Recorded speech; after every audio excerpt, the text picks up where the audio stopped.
오늘 읽은 이 시편 30편은 아마도 죽음의 위기에까지 몰렸던 어떤 한 사람이 다시 그 죽음의 위기를 넘기고 살게 된 것을 감사하는 시라고 볼 수 있습니다.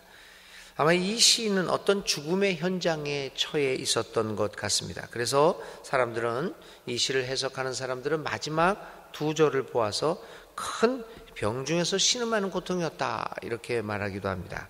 그가 어떤 병에서 헤어나지 못하고 있는가는 알 수 없지만 그가 앓고 있는 병은 그를 죽음으로 몰고 갈 만한 심각한 병이었으면 틀림없습니다.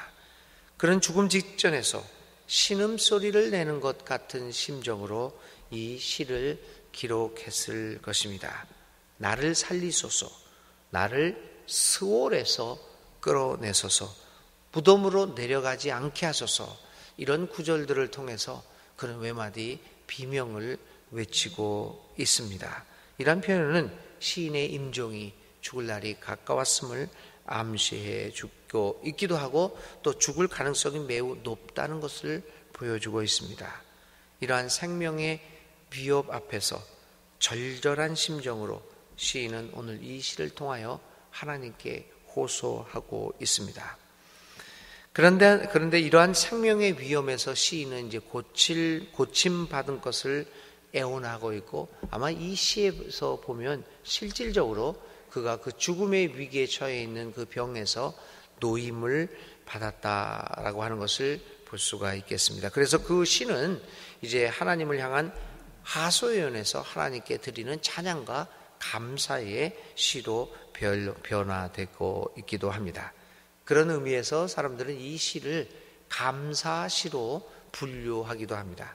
그런데 오늘 우리가 읽어보면 여기에 그 표제가요, 다 이제 후대 사람들이 붙인 거지만 표제가 다윗의 시, 곧 성전 낙성가, 그러니까 성전 봉헌가로도 알려져 있습니다. 사실은 이제 그 내용과 성전을 짓고 성전을 봉헌하는데 이 불렀던 노래다. 좀 내용하고는 많이 맞지 않는 것 같은 생각도 들지만 이스라엘 사람들은 이 시를 알려지기로는요, 이 시를 집을 지어 완성할 때에 그 집을 하나님에게 봉헌하는 예식을 이제 거행했는데 그때 불렀던 노래다라고 이렇게 전해지기도 합니다. 이제 하여튼 뭐 이런 것이 오늘 우리가 이 시에 대해서 잠깐 설명할 수 있는 말이라고 볼 수 있습니다.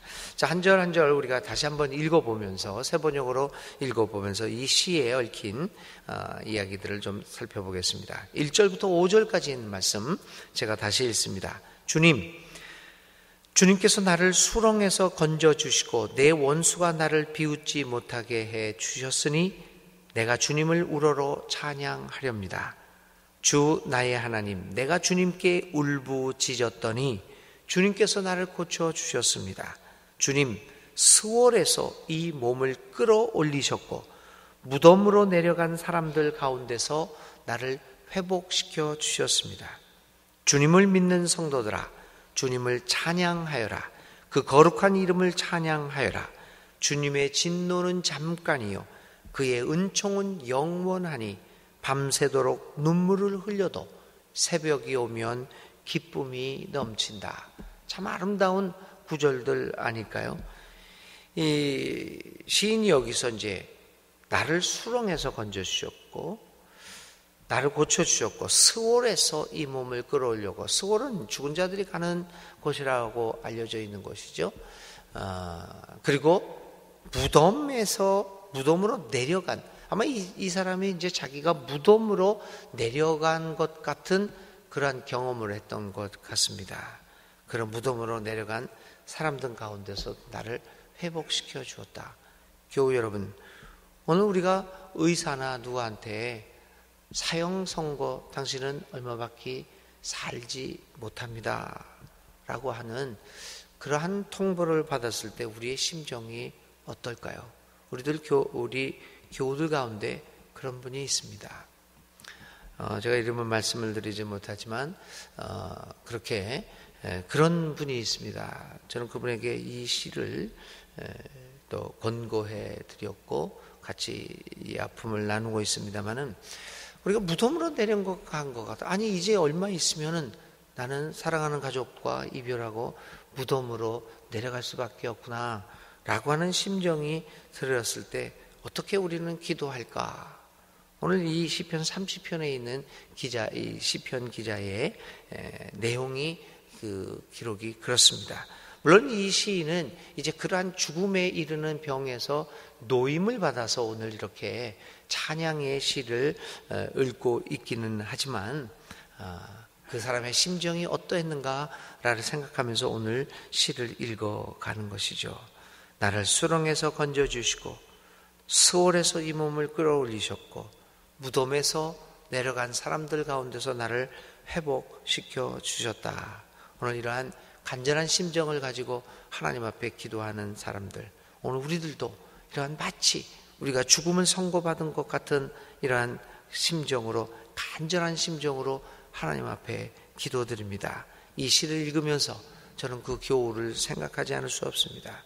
여러분도 그가 아는 분도 있고 모르시는 분도 있을 테지만 이 시편 30편을 생각하면서 그분을 꼭 위해서 기도해 주시기 바랍니다. 그 교훈을 수렁에서 건져주시고 소홀에서 끌어올려 주시고 무덤에 내려간 사람들 가운데 그를 회복시켜 주십시오 라고 하면서 매일매일 여러분들에게도 기도를 부탁드립니다. 이런 간절한 심정으로 이 시인은 기도를 드리니까 하나님께서 거기서 응답해 주셨음을 오늘 감사합니다. 그러면서 주님을 찬양하면서 그가 느꼈던 것은 진노는 잠깐이고 그의 은총은 영원하다.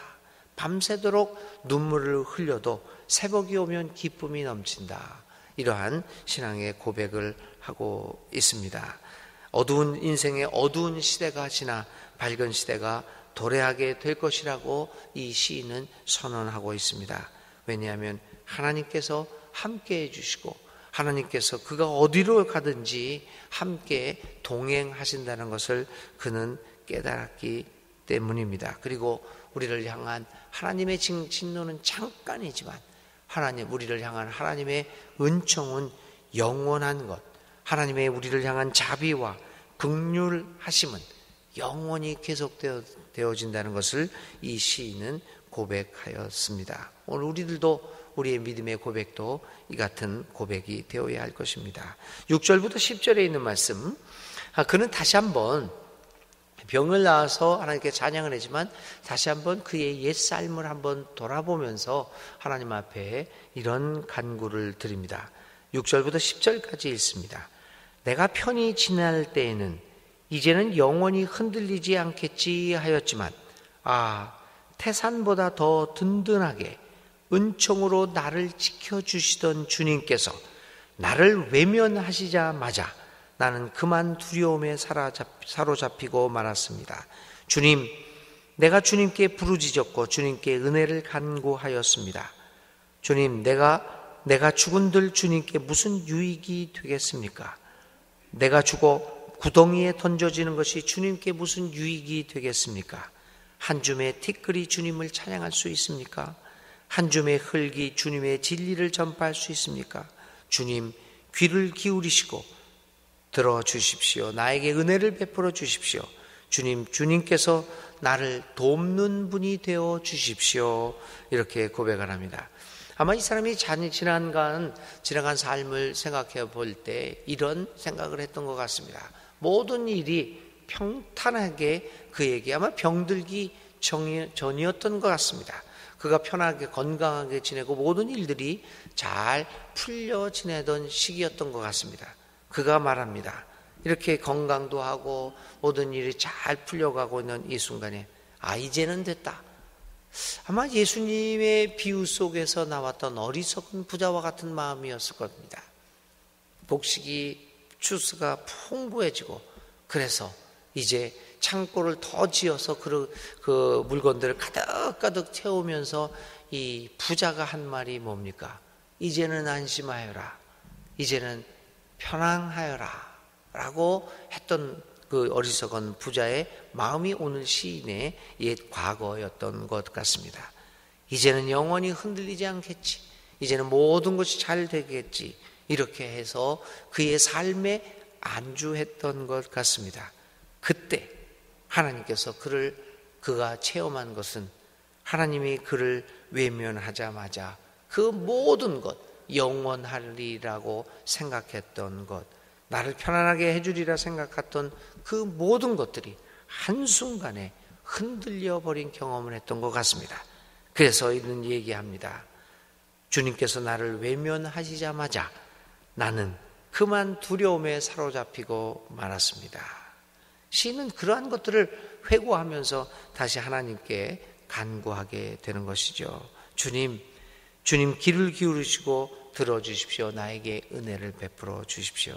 사랑하는 교우 여러분, 오늘 우리들도 늘 하나님을 떠나지 않고 하나님은 우리에게 공포를 주는 하나님이라고 하는 것을 이야기하고자 하는 것은 아닙니다. 하나님께서 우리들의 삶을 위협하고 너 나한테 잘못하면 한순간이라도 너를 그냥 다 망하게 하겠다, 이렇게 공포를 가지고 우리를 저주하는 것이 아닙니다. 하나님 우리를 사랑해 주십니다.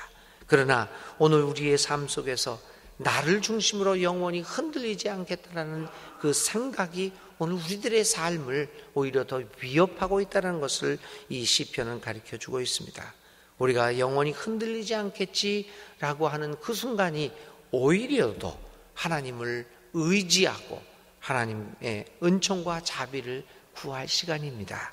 사랑하는 교우 여러분, 어느 한순간도 하나님이 우리와 함께함을 위해서 기도하는 것을 쉬지 않는 여러분들 될 수 있기를 간절히 바랍니다. 11절부터 12절, 이렇게 어려운 순간에서 그가 병에서 노임을 받은 그가 이제 마지막으로 하나님 앞에 하나님의 구원에 대한 찬송을 하게 됩니다.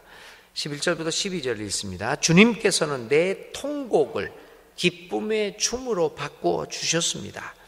나에게서 슬픔의 상복을 벗기시고 기쁨의 나들이 옷을 갈아입히셨기에 내 영혼이 잠잠할 수 없어서 주님을 찬양하렵니다.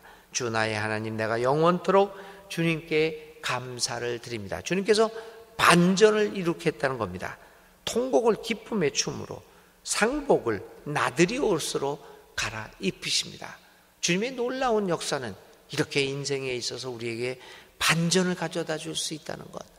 그러기에 오늘 우리들은 여전히 어려움 가운데서도 희망을 가지고 하나님께 기도하는 것 아니겠습니까? 통곡을 기쁨의 춤으로, 상복을 나들이 옷으로 바꿔주시는 이 하나님을 찬양하면서 오늘도 우리는 주님 안에서 주님께서 가신 그 길을 묵묵히 따라가는 것입니다. 오늘 이 시인은 그래서 하나님을 찬양하련다라고 하는 그 말로 오늘의 시를 마치게 됩니다. 여러분, 오늘 이 시인처럼 어려운 순간에 처해 있다고 하더라도, 아니 나의 삶이 무덤문에 이르는 것과 같은 그러한 위기와 어려움을 겪고 있다고 하더라도 통곡을 기쁨의 춤으로, 상복을 나들이 옷으로 바꿔주시는 우리 하나님의 그 은총을 믿으시면서, 그 확신하시면서 오늘도 힘차게 살아가는 여러분들, 우리를 건지시는 하나님께 기도하기를 쉬지 않는 우리 모두가 될 수 있기를 바랍니다. 그래서 숨 쉬는 동안 우리는 하나님을 찬양하는 삶을 살 수밖에 없을 것입니다. 이 같은 은혜가 여러분들에게 다 임하기를 주의 이름으로 기원드립니다. 오늘 우리들이 생각할 하나님의 말씀은 이 시편 31편에서 나를 건지시는 하나님입니다. 나를 건지시는 하나님을 생각하면서 오늘 하루를 은혜 가운데 보내시기를 바랍니다. 오늘의 기도드립니다. 사랑의 하나님, 우리를 말할 수 없는 고난의 순간에서부터 구해주시고 건져주심을 감사합니다. 우리의 한숨소리와 죽음의 문턱에서 외치는 작은 신음소리에도 귀를 기울여 주시니 감사합니다. 주님 감사합니다.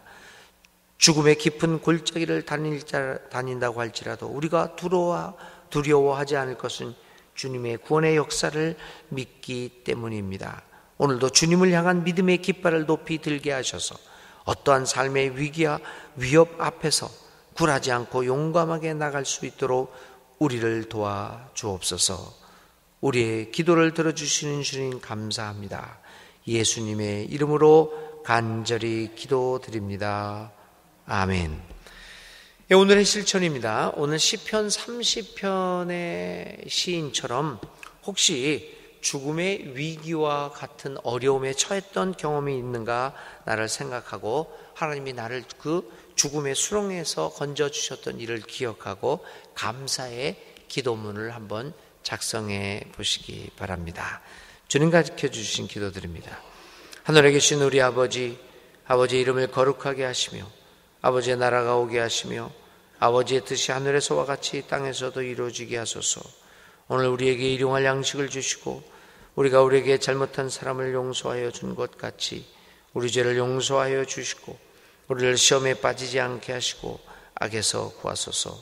나라와 권능과 영광이 영원히 아버지의 것입니다. 아멘.